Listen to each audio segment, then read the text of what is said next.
Hi, everybody. Welcome to Dear Asian Americans.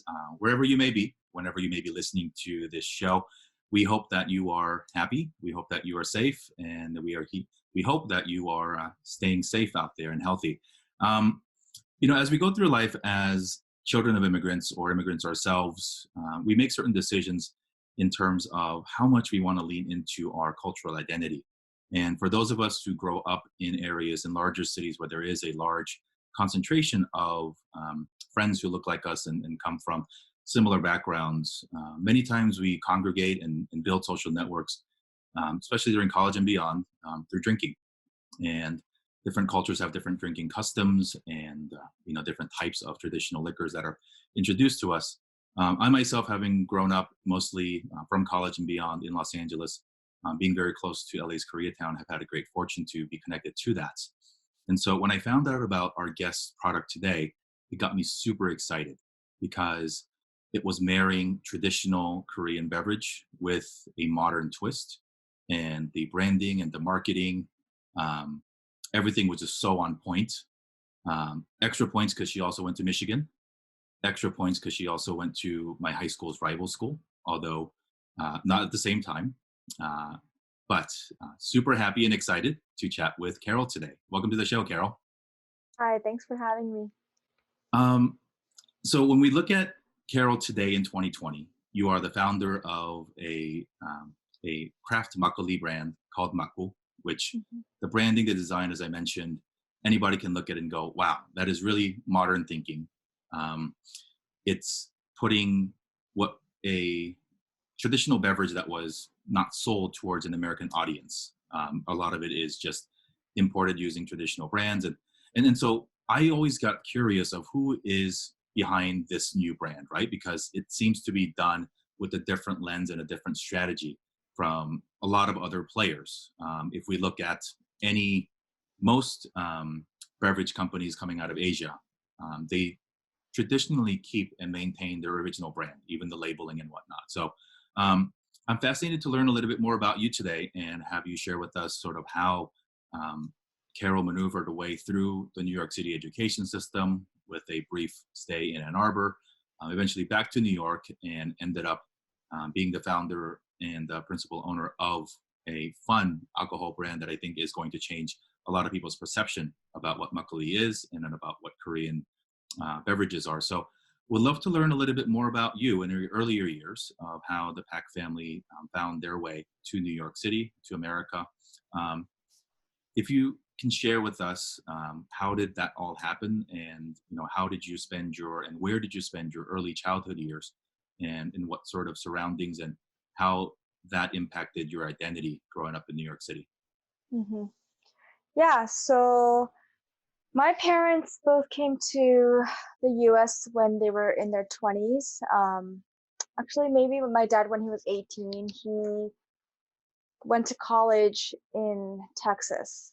I think he dropped out and then tried again in Queens and dropped out again, but he moved because of his older sister. And then my mom moved to Brooklyn as a nurse. It was like a, a program that her hospital was launching in Korea.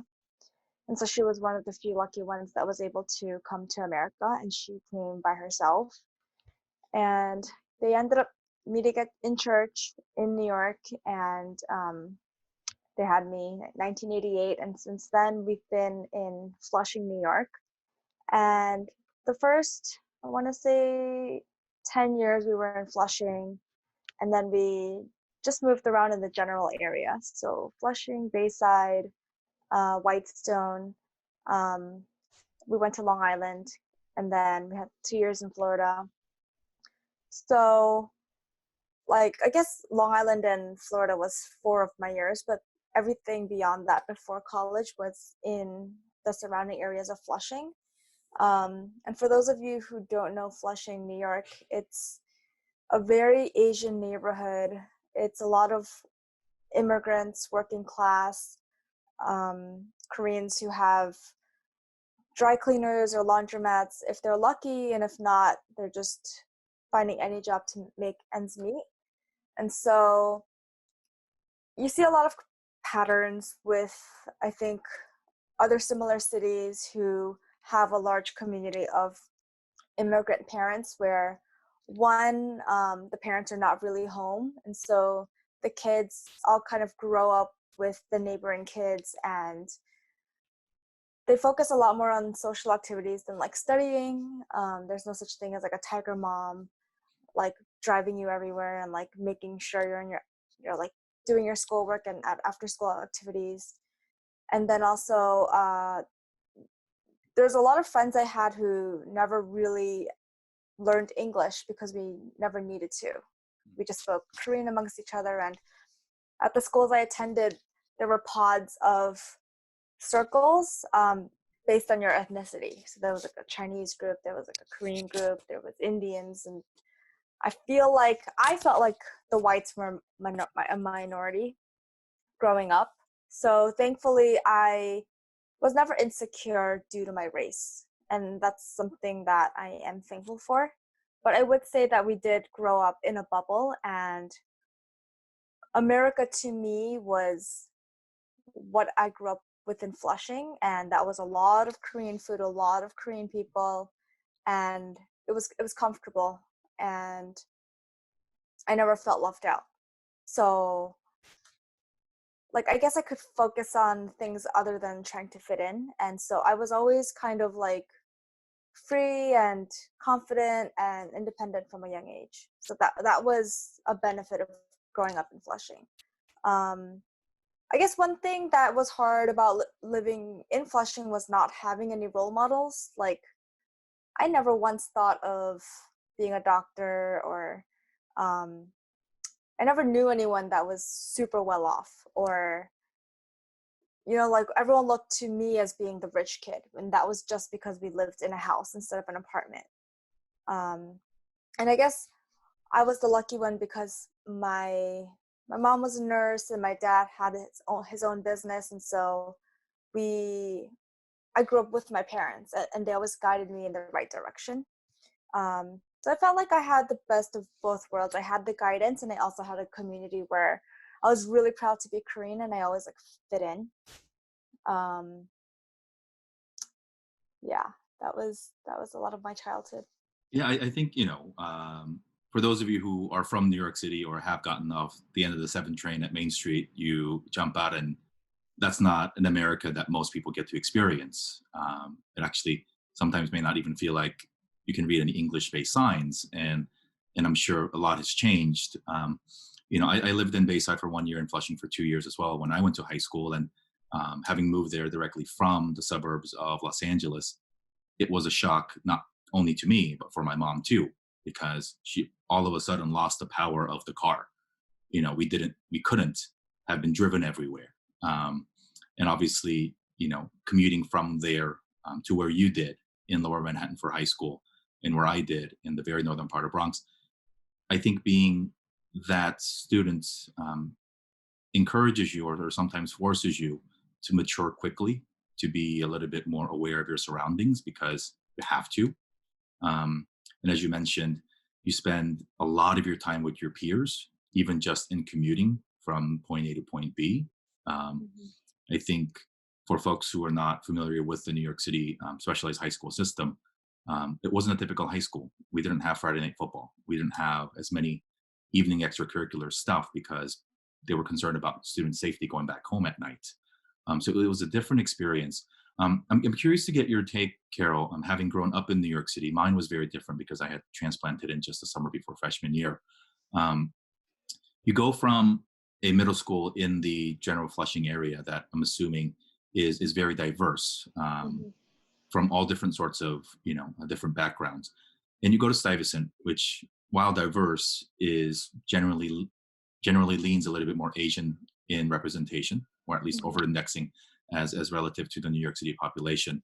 Mhm. Um, did you at that point feel that you had more or better aligned role models, as you mentioned, of people who were achieving higher things, as you were looking at upperclassmen that were going to, the schools that you had dreamed of, and some of the opportunities that came your way? Share with us a little about your high school years.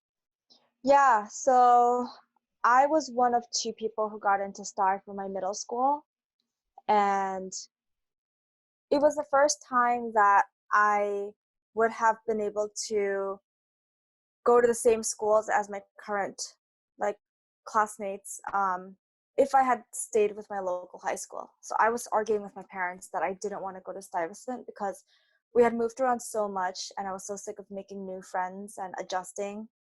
Um, but they were like, no, it's well, actually, instead of them pushing me, I ended up only getting into Flushing High School, which is, I think, probably top 50 worst high schools in America.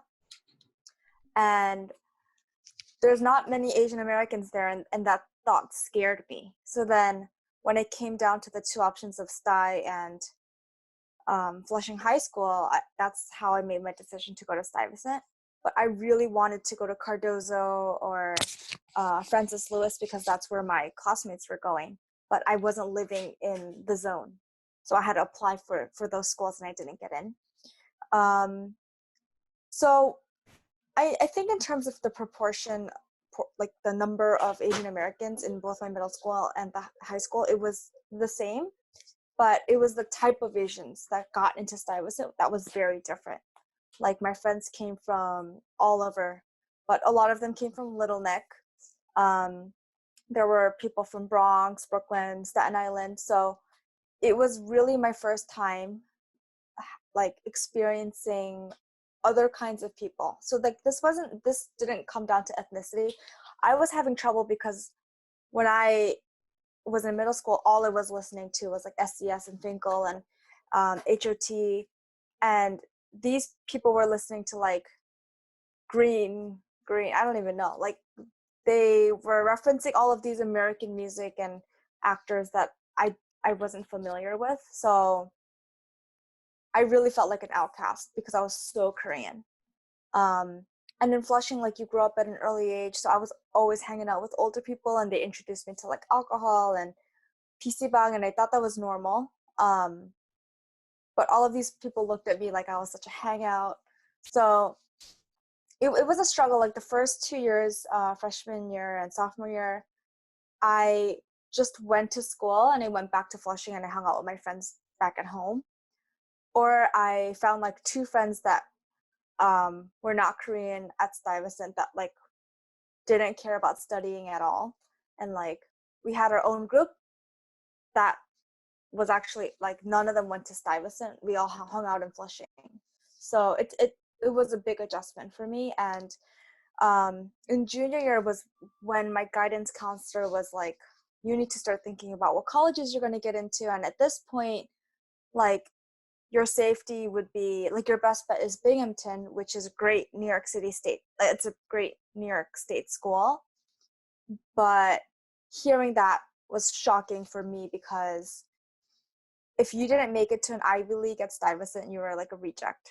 And that's when I was like, I need to start hanging out with these Stuyvesant people, and I have to study with them, and I have to learn from them. So that's when I put greater focus on like trying to find a community and trying to prioritize studying and like accepting the fact that even if I wasn't with my Flushing friends like 24/7, that like they wouldn't forget about me.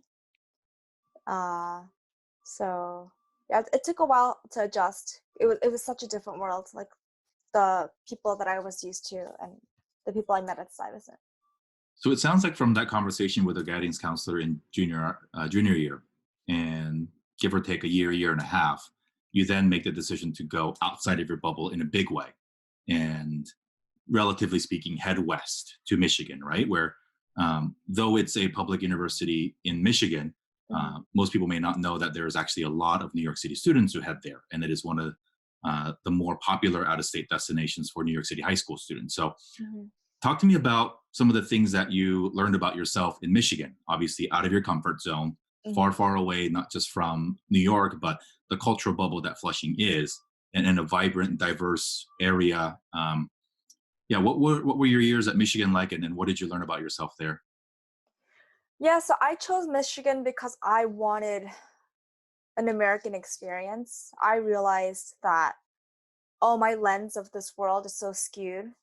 Um, like people make fun of New Yorkers because they don't know geography, but we really don't think of anything outside of New York. So at first I wanted to go to California, but then my parents didn't want me to go so far. So then I ended up choosing Michigan, and I was adamant that I wouldn't hang out with only Koreans, and like I would learn about football and like sports culture, and I would see what fraternities were about, and I would like learn to drink beer, and I was like all gung ho. And I went to Michigan, and um, I didn't know how to make friends because there were so many people. Yeah. Like I went there without knowing anyone, and I don't know, I thought I was pretty good at making friends, but because I was such a minority and there were so many non-Asians, Hmm. I didn't know how to make a friend. So the first semester I like was trying to apply to other schools to transfer out, and I was like, I'll just go back to NYU. I'll go back to my people. Uh and I was also going to church because I was so lonely and I just like couldn't adjust. And it was a Korean American church, and then there I made friends really quick, and then it was just like a older version experience of like what I had when I was younger. But I was like, I'm just gonna accept that I I'm I want to be comfortable. Like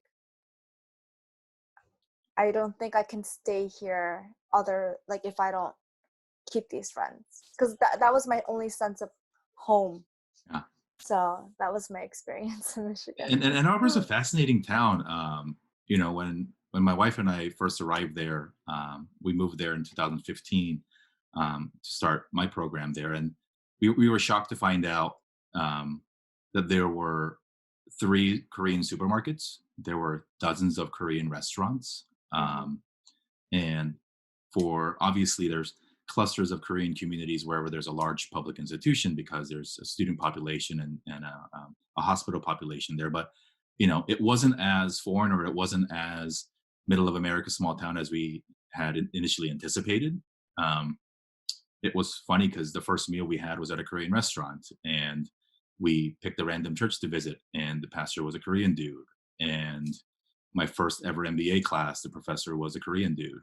And so it was like, Hmm. dude, I like left Koreatown in LA to come to like, you know, middle Michigan Koreatown. And it's a fascinating place, I think, where um it's a very American town, right? It makes all these lists of, best college town in America or best places to live. And um yes, I agree with you that New Yorkers think that the entire world revolves around New York City.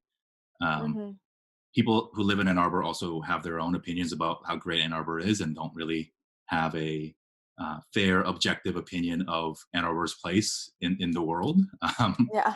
But yeah, it's a fun place to be. I'm sure we were probably about 8 to 10 years difference from when I was in Michigan to when you were. I'm sure it evolved and grew in different ways.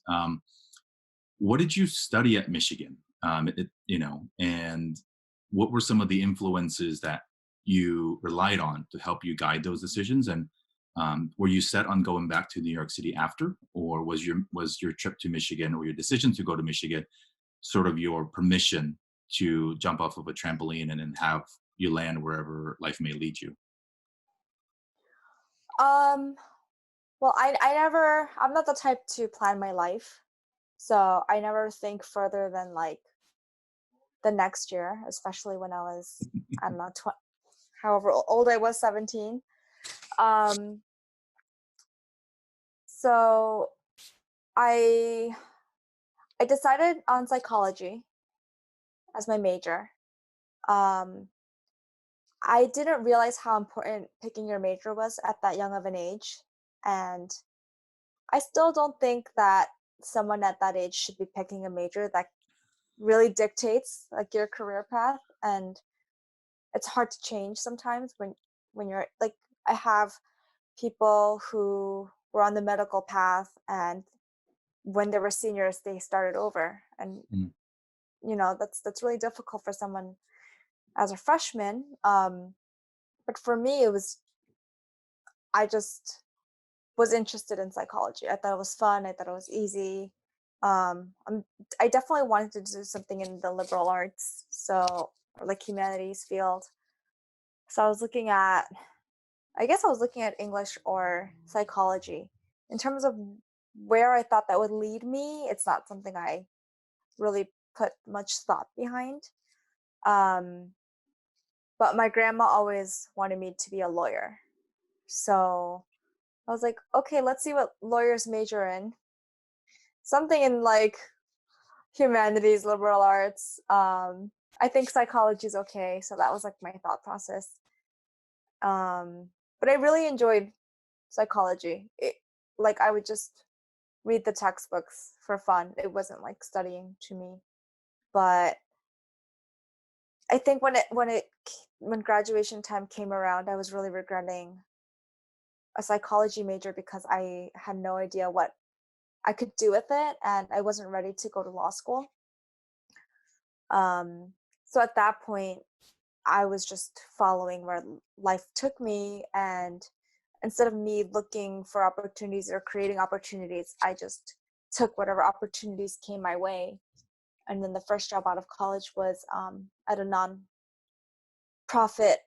that my dad's friend was in charge of. So When did you decide not to go to law school? Because you pursued your business school degree years later. mhm. Was law school something that was always in your mind as you were navigating your earlier 20s? Yeah, I um even when I took that nonprofit job, I was like, oh well, a lot of lawyers are in nonprofit and in government before, so like I think I'm on the right track. And then after that job, I was in New York City Council, so I was like, oh, I think I'm on the right track. But I had a lawyer at church who was like, Carol, I don't think you want to go into law. I really hate my job. And I heard that twice actually from two lawyers in my church. So my dad was like, why don't you shadow them? Why don't you like go visit their office and see what they do? So I did that, and oh my gosh, I just first of all I just looked at all the books on the shelves that they had to reference, and I was like, oh my god, that looks horrible. Um, and then just yeah, just like my idea of a lawyer was Law and Order on TV. You're a litigator, and if you're a girl, you look so kick-ass. You get to wear suits and like help all the bad people. But like, yeah, I was like, oh, I didn't realize how much studying it was, and most of the time you're just in a room, and um, so it wasn't like I decided not to be a lawyer then. I was like, let's just explore my options and see what's out there. But I did start studying for my LSATs anyways because I was making $33,000 at my government job, and I was like, I'd rather have a boring job that pays well than like live on $33,000, right? I can shop $33,000 a year. So while I was studying for the LSATs, this is when like Facebook was hot and startups was hot, and there was like an ecosystem growing in New York. So I went to a few meetups just to like see what was going on, and I met a developer who was trying to create a loyalty program, much like the Starbucks loyalty app. Mm. And he was like, oh, I'm looking for a co-founder. Like, I'm only a coder, but I don't know how to get this into the world. And I was like, oh, I use those punch cards. Like, I see a real need for this. This seems really exciting. And like, oh, I could be a co-founder. I don't have to work for anyone. So I decided to leave my job and become his co-founder. And I was 21 at the time. So that was my first foray into like tech startups. And he ended up leaving because he had a better idea. But I was like, oh no, this is such a good idea. I'm going to go with it. And through my boyfriend at the time, his friend, he became my co-founder. And we worked on this idea for a year. I think he a little bit less, but me for a year because I was like so invested that I had to keep going until we ran out of money. But I was presenting this idea at a hackathon, and one of the judges, um, she was a woman who was like an MD or something at Goldman Sachs, had gone to Columbia Business School in 1980, and was a successful corporate person who was retired and wanted to start something and like do something she was passionate about, and that was like helping women entrepreneurs. So she was like, okay, I understand, like, I see your vision, but like, do you want to maybe come help me start my startup instead of working on your idea? And because I was already a year in and I was tired at this point, and I put too much money and I didn't know what I was doing, and I was starting to lose faith in what I was doing, especially because I wasn't a technical co-founder. I was like, oh, okay, like if you're going to pay me, at least I get to work with someone who's like accomplished and successful, and maybe she'll like show me the ropes. So this company was called Plum Alley, still exists today. And I was the director of operations there, and I was there for 3 years. And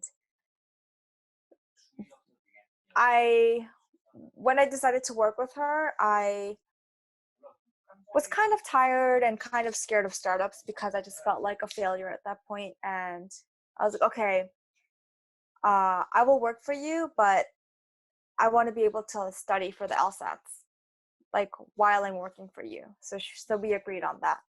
And she was like, oh, if you work with me, I'll introduce you to my friend. She's a really successful lawyer, and she can give you tips, and like maybe she can help you recruit. But I see something in you, and I want you to like come help me like build this company. So I think working there and really loving the process of building a company and being surrounded by like women entrepreneurs and just getting a thrill out of like the startup world, and seeing that there was this thing called fundraising where you can find other people to back your project, um, that opened my eyes to the world of like how startups and fundraising works. And then at the same time, her best friend would always come in to rant about how much she hates being a lawyer. So then I kind of dropped the LSAT law school idea, and like I was there for about 2.5, 3 years, and we pivoted the company 2 or 3 times. And I just saw so much money going into this company, and I wasn't really sure where it was going to go. And I think at this point I was 25, and I was kind of scared that I was not creating a career path for myself in case the company wasn't going anywhere. So at this point, like she was suggesting, why don't I go to business school and maybe join like a larger company or start my own company. So that's how I ended up going to Columbia Business School, because I would meet so many successful friends of hers, and they all met each other at Columbia Business School. So I was like, I want my network to look like this when I'm older. And like, I want myself and all my friends to be successful. So that was how I ended up in business school. And so between undergrad and B school, you had a combination of work as a job, whether it was in nonprofit or in startup world. You also had experience starting your own business, and the trials and tribulations and the joys and stresses that come with that. Yeah. You also did both post business school, with your first job out of school at the venture arm of one of the biggest alcohol companies in the world, working on innovation, and eventually leading you to start your own thing. Do you think you would have had the ability and the guts and the know-how to be a founder, two-time founder, without those fundamental building blocks that you learned working for somebody else? Because there's a lot of people, likely a lot of our listeners, who have great ideas and don't think that they need to, or that they're better than, or that the opportunity cost is so great for them to start on this idea now versus going and trial by fire almost. What kind of lessons did you learn through that experience, and what kind of perspective or advice do you have for people who are deciding, perhaps as they're about to graduate now, Do I go get a paycheck and learn, or do I Mm-hmm. go and just, jump off the deep end of the pool and then try to see if I can swim and build something great? Mm-hmm. Um, that's a lot of questions. I'll try to remember them all. So I definitely learned a lot. I think the biggest impact on me being an entrepreneur now is working at Plum Alley, specifically under my CEO, Deborah, um, because the company pivoted 3 times.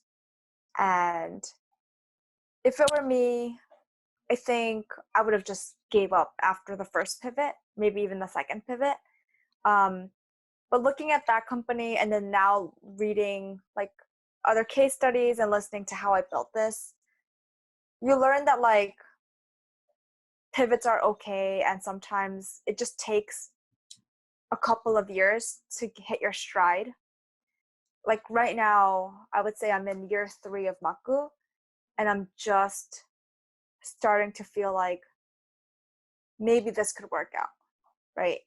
But if I hadn't been at Plum Alley and like understood that a lot of successful companies take 3 years to get something good, I feel that I could have quit, because I definitely hit points in my company where I think that people who aren't familiar with the startup world and what it means to pivot and that it's okay, that like I would have gave up, especially because I had other opportunities come like along the way. And I also had this huge business school loan that isn't going to go away, and like I only have 1 year of forbearance. So um I think like perseverance is an important thing I learned.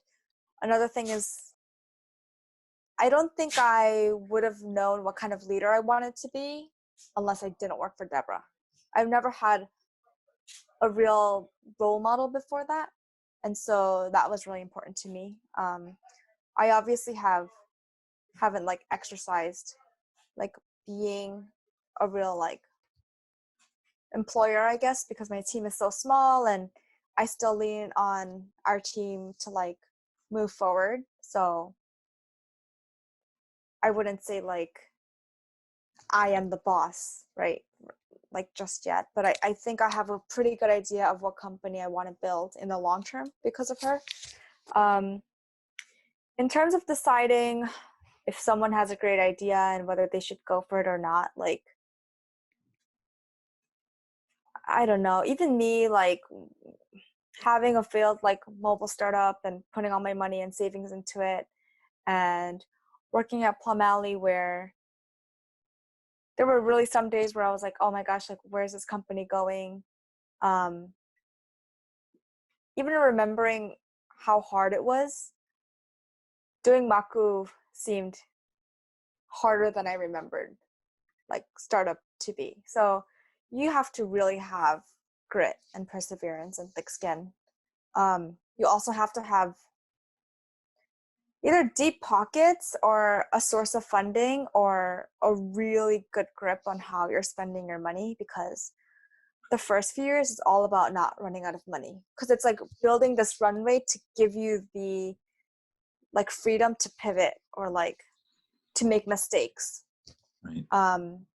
Like I don't know, I would say I spent at least $150,000 on making mistakes, and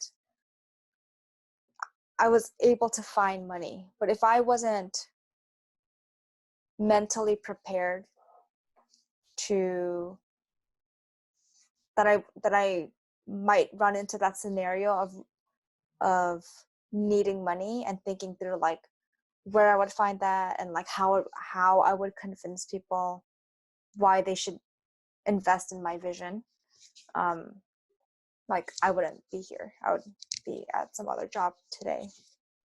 So I think those are the 2 things I always tell people who ask me, like, should I quit my job?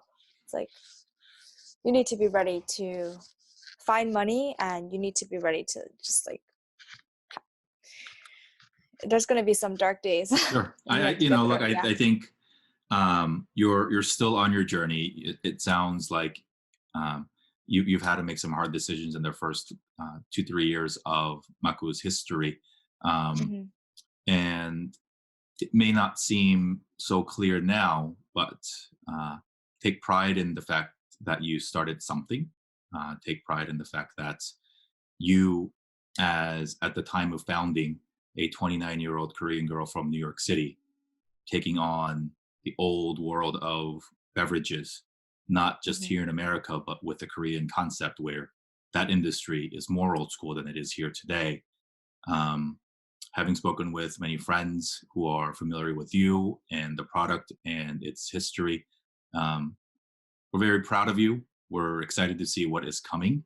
Um, and a lot of that is sort of in this world of, man, like that's ballsy. I wish I had the balls to do that, right? And so, it may. I think when you're in the middle of the storm, you'd obviously, or in the middle of the forest, you just see trees. You don't get to see the whole forest. So, um, you know, we're all rooting for you, and I think obviously the book has not been finished even by any wild imagination there. Um, Hmm. Take me through the moment or the series of events that led to you wanting to leave AB InBev's venture arm in the innovation practice, where you were learning about how to launch new brands, but with billions of dollars of backing and distribution contracts and distribution networks, and just they can make anything successful if they put enough money behind it. Hmm. What did you learn there? What did you observe there that um, made you decide, you know what, I think I can do this better than the biggest brand in the world and then do it my way? Hmm. So I was in ZX Ventures, um, and within ZX Ventures, I was in this small 10-person team that directly saw like M&A and internal product development. So I got to see us like choosing these small brands to invest in.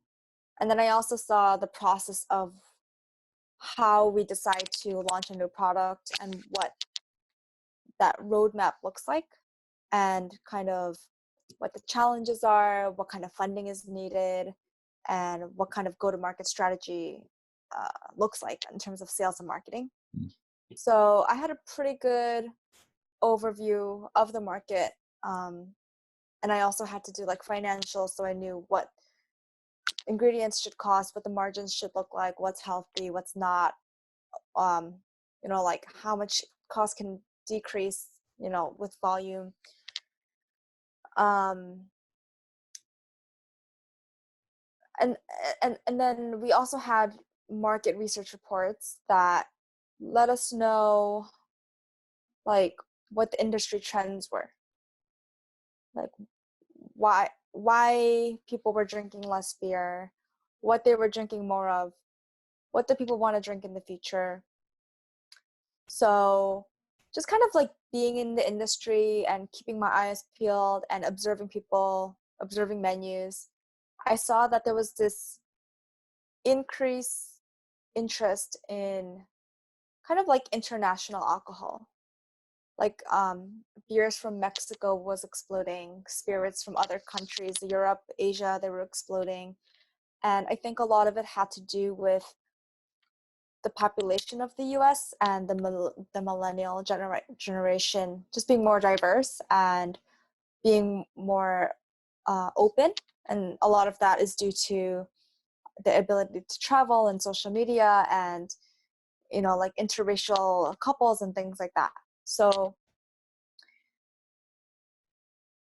like one defining moment I remember is going to a meeting to talk with this team that we might invest in, and the founders had no background in alcohol. And I was like, oh, like if these girls can do it, I think I could do it too. So that was one thing, but that was before I had the idea of like making a makgeolli. The second defining moment was when I was put on a project to launch a product in China, and my mom was like, why would they put you on something Chinese? You're Korean. You should be sharing something Korean with the world. And I was like, yeah, but China's a bigger market and maybe they don't care about Korea yet. And that was my answer to her. But while I was working in China, I went to Korea and my friends knew that I was in the alcohol industry and they were like, you should really pay attention to makgeolli. Mm. So kind of like me having the idea of like, it's feasible to be a founder if you, because people that don't have industry experience can launch brands and get investment from the world's largest alcohol company. Plus, my mom being like, you should share Korean culture and Korean alcohol with the world. And then my friends introducing me to like, there's kind of like a new movement of makgeolli in Korea, although I didn't know what the reason was back then. And the fourth was, it was my first time having a corporate role and corporate job. And I realized that none of my past jobs I was ever told what to do. And the only reason I took this job was because they told me that I would be an entrepreneur in residence, but everyone was telling me what to do and I didn't like it because I didn't agree with them. And I'm never the person, like I have to understand why I'm doing something. Like I don't do something just because you tell me to do it. So I was already burnt out after a year of like just doing things for people, but like not understanding why I'm doing something. And so like it was a convergence of all that, and I was like, at least if I fail, I don't have the stress of like, listening to orders that I don't want to listen to. So that's kind of when I left. And I thought at the time that I would have access to deep pockets because I had a co-founder at the time who had access to deep pockets, and his whole thing was, I'll take care of the funding, you take care of the rest. And I thought that was a pretty good deal. Take me to the moment where you shared with your parents that after going to STY, going to Michigan, working in different startups, going to Columbia, which is a dream for immigrant parents, and then having the conversation saying, hey, Oma and Appa, I want to sell makgeolli. Mm-hmm.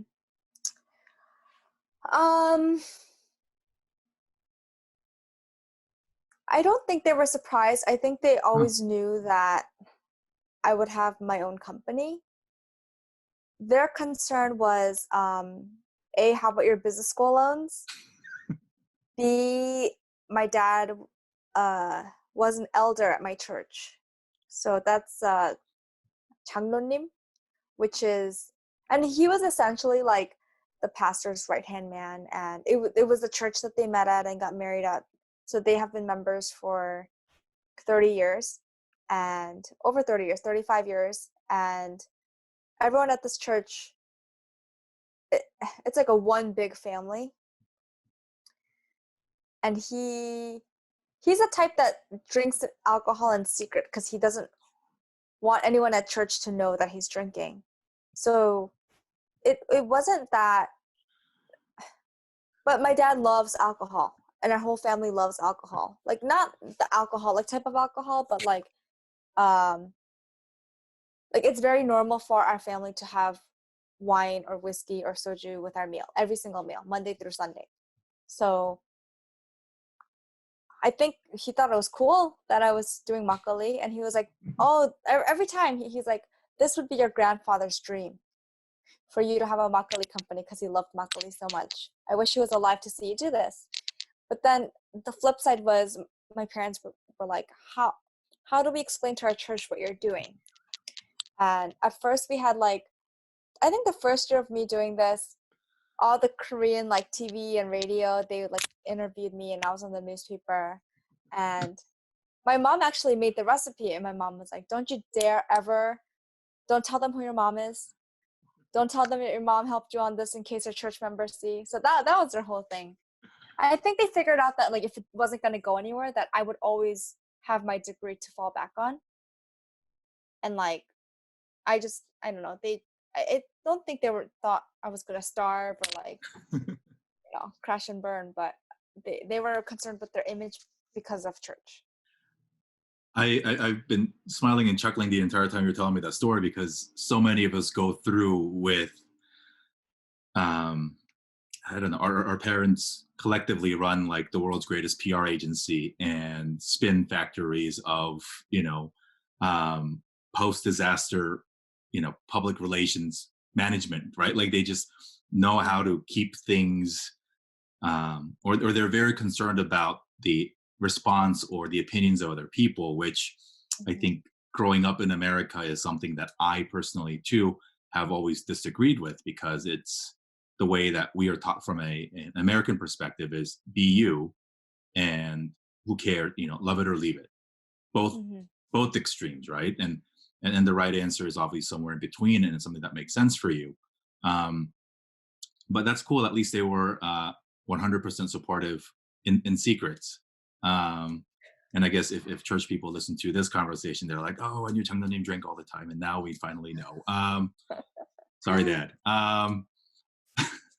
So you've been at this for 3 years, and kudos to you. You mentioned some pivots earlier, um, Mm-hmm. and so in the late last year, and you relaunched into um, a new brand, a new can design, pretty much a new product. Um, Mm-hmm. what was the most exciting thing about those early months? Actually, let's start there. What was the process for you to get to that point of launching something that you could see on the shelves that your parents can go to the market and see on the shelves and get that feeling of accomplishment and joy? Mm-hmm. Um, so are you talking like logistically? Or just from your founder's perspective, right? Like you've had some pivots in sourcing of product in Mm-hmm. the uh, I guess the simple way to put it is the Makku that we know today was not the Makku that you started with 2.5 years ago. Um, Mm-hmm. take us through that journey of pivoting and what it took you to finally decide on the thing that you went to market with. Mm-hmm. Yeah, so I went to Korea for research. I tried probably between 70 and 100 different types of makgeolli. That's a good research And trip. yeah, it was fun. And there's one makgeolli that it was kind of my target goal of this is what I want makgu to taste like.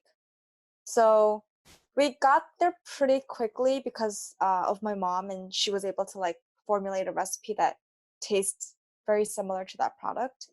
Um, but production was a huge challenge because making makgu is a blend of making beer and sake, and the the licenses that we needed at the time was also complex. You needed a brewery that was licensed for both beer and wine, and only the super large contract breweries in America would have that, and a lot of them weren't willing to work with us because um, A, they weren't familiar with our product, and B, we were so small.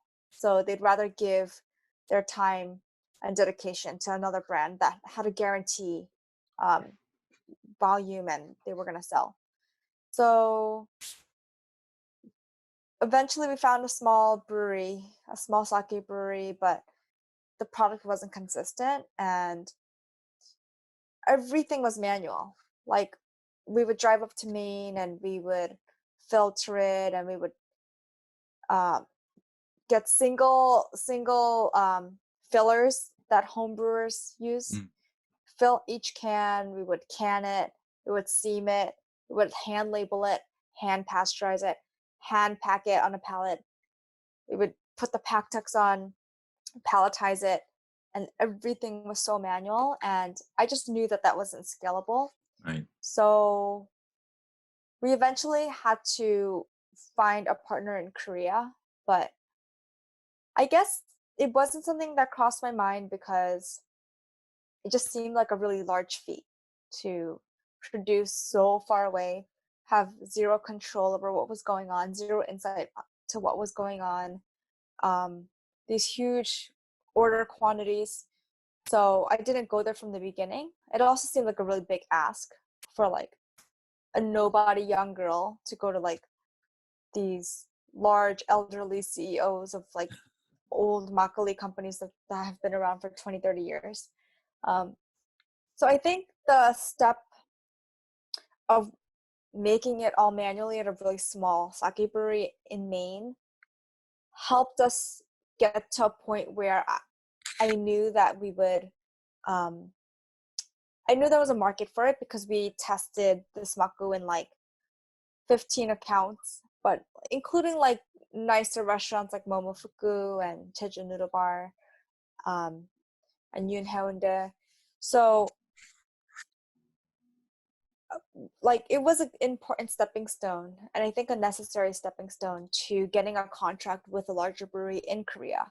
And Korea solved some of our largest challenges, which was scalability and quality control and consistency and shelf stability. So I know exactly what our issues were after going through 4 or 5 batches in the US. So yeah, when we finally got the contract with Korea, it was very reassuring because I had like 20, 30 years of knowledge and experience of expert makgeolli makers that were now creating my product. So we launched with the second iteration of Makku, which was the one that was made in Korea in August of last year. And how have things been for you since the launch? I guess it's all relative, right?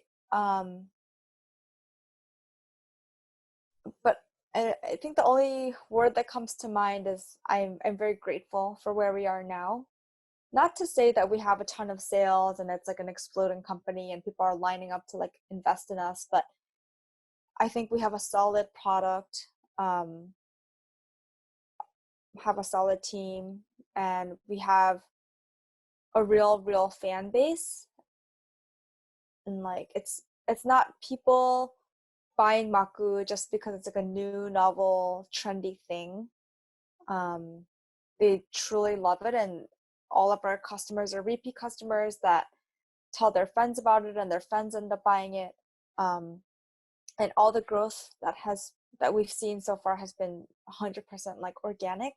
So I think we're in a very stable position in terms of we have a product that some segment of the population really loves. Now we just have to figure out how large is that segment, right, or how can we grow it, and how can we kind of like express what our vision is in like the best way moving forward. So yeah, yeah, we're still infant, but yeah, I think you can get somebody to try a product once because it is cool, because it is Korean, because it's, the new shiny thing. But for you to get people to continually purchase, and distribution, obviously, for a growing brand is a challenge because you can't get it at a supermarkets down the street. So I think it's a testament to everything, you and the team and the branding and the product itself, obviously. And so I think there's so much potential. The world is the upside, right? And there's not a lot of competition because traditional Korean brands are playing in a very traditionally Korean market, even in the States, even though they might have, pretty impressive sales numbers. If we were to fast forward 10 years from now, post COVID, post insanity, post everything, and in year 13 of the business, what's the one thing that would make you the most proud of Makku?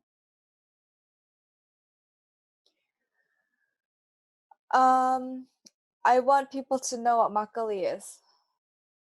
Why is it important to you?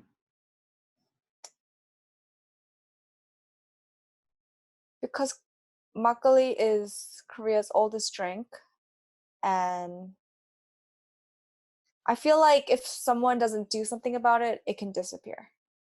Like there's not it's been a declining industry in Korea, and I think people in our generation, unless we are prioritizing kind of like rebranding makgeolli, it can disappear.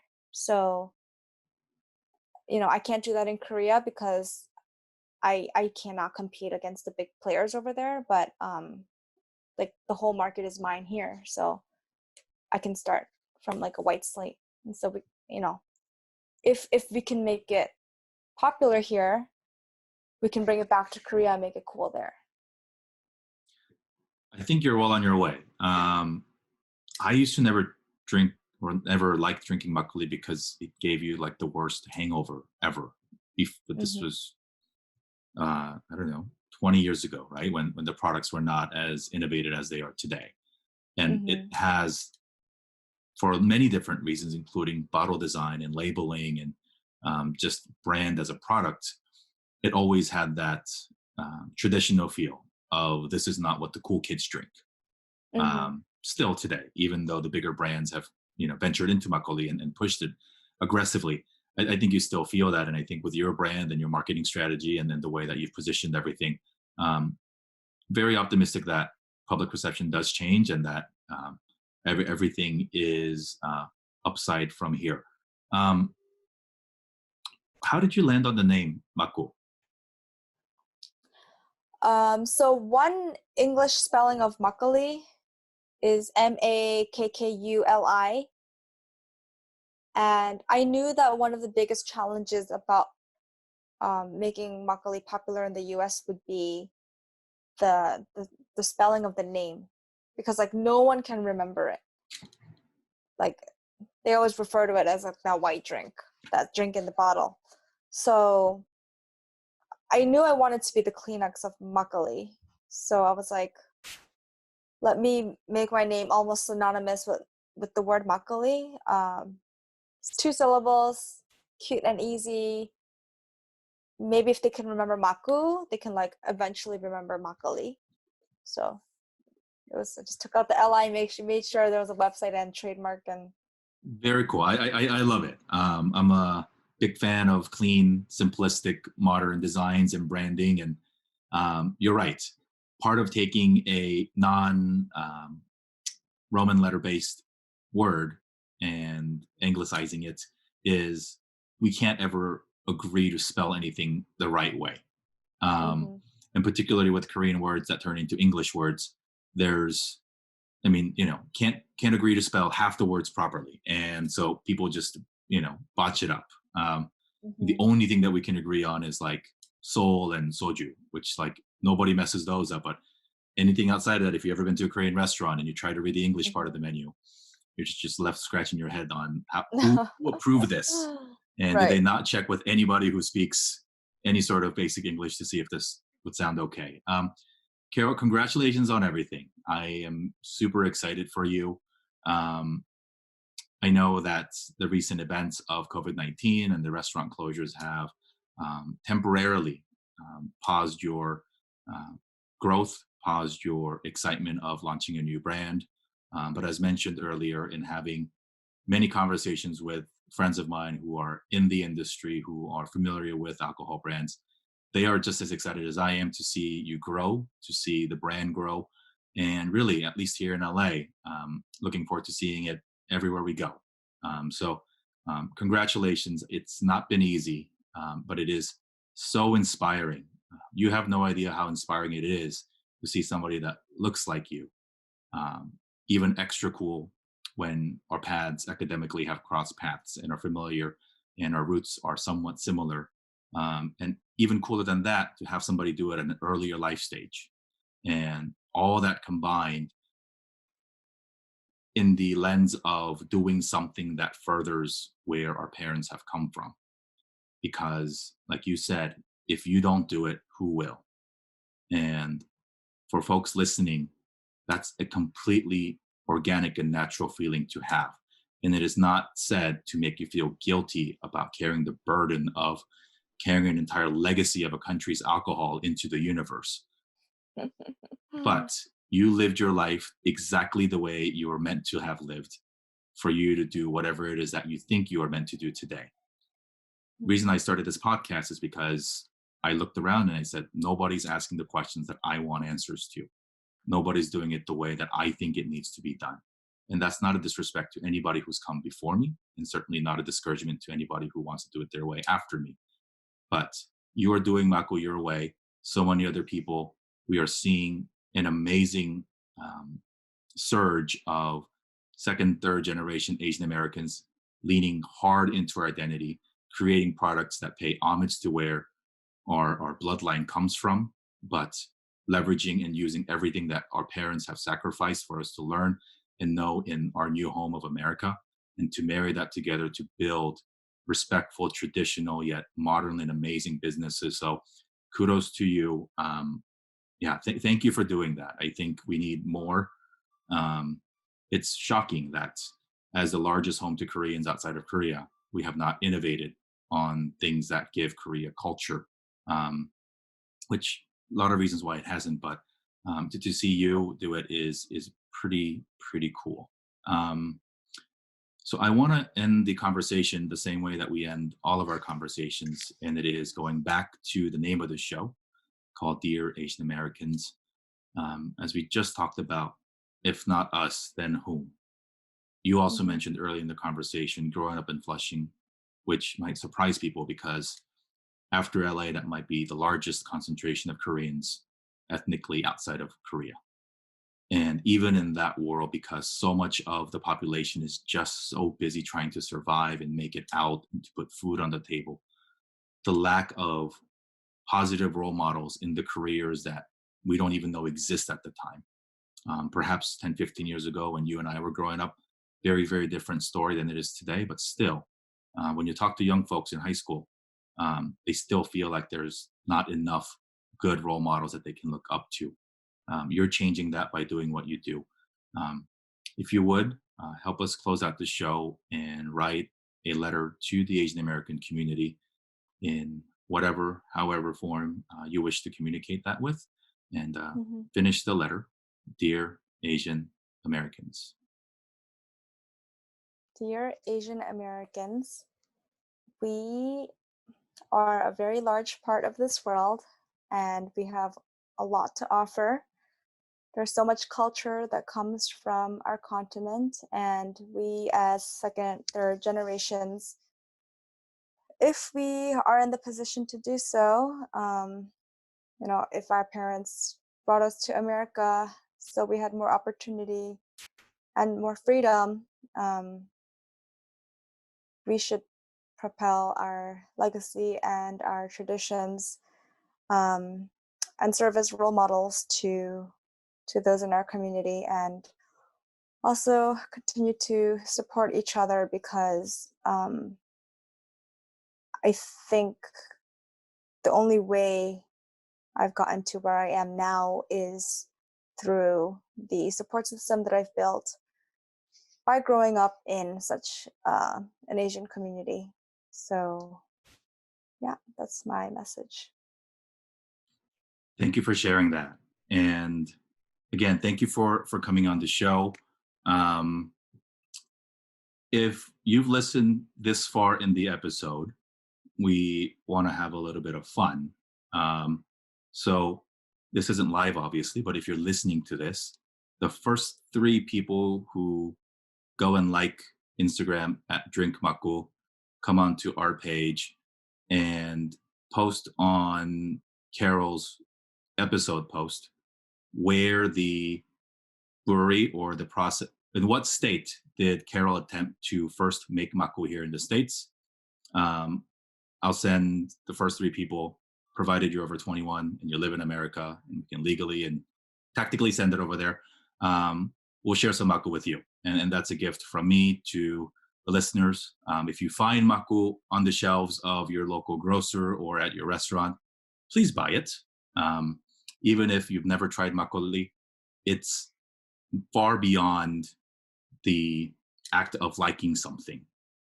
If we don't support people who look like us, if we don't support people who are our brothers and sisters and cousins and nieces and nephews, it is far, far more impactful to be Carol's 50th customer than to be AB InBev's 50 millionth customer, because you have the power to shift the direction of somebody's business who has a emotional, and yes, it makes business sense on the balance sheet and on the spreadsheet, but you have the ability to support somebody through your purchase and through sharing it, that impacts disproportionately, far greater positively than we would to some of the larger, faceless, multinational, publicly owned billion-dollar enterprises that just see us as not even numbers because the numbers are so big. So if you see it, please do support. If you don't see it at your local Korean market or wherever, and if you are feeling bold that day, grab the manager. Don't grab them. Socially distance. Write a letter. Do something. Ask for it at your market, because part of the way that we're going to grow the demand for this product, not just Carol's product, but all of our products that are trying to grow organically, is for the public to demand it from the places from which we buy, so that they can then make the call to order some. It is an amazing thing for us to see that the culmination of our parent generation sacrifice results in making products for the American market that pays homage to where they've come from, where we come from. So again, Carol, thank you so much. Share with us where the audience can learn more about the products, where they can buy it today, and especially if they don't live in the major metropolis areas where they can go pick it up. Is there a place online where they can buy it and have it delivered to them? Yeah. So we work with the retailer that ships to the contiguous US, so 48 states. And all the information about our product and the links for our partner retailer is available on our website at www.drinkmakgu.com. Very cool. Check it out at drinkmakgu.com. To better days, Carol, when we can celebrate with Makku in hand in person, whether that is in New York or in LA. Let's hope better days are ahead of us and that we can celebrate together in person. Thanks again for coming on the show. Best of luck to you and your team as you navigate challenging times. And to you, come back and to happier days. Cheers. Thank you. Bye. Thank you. Bye.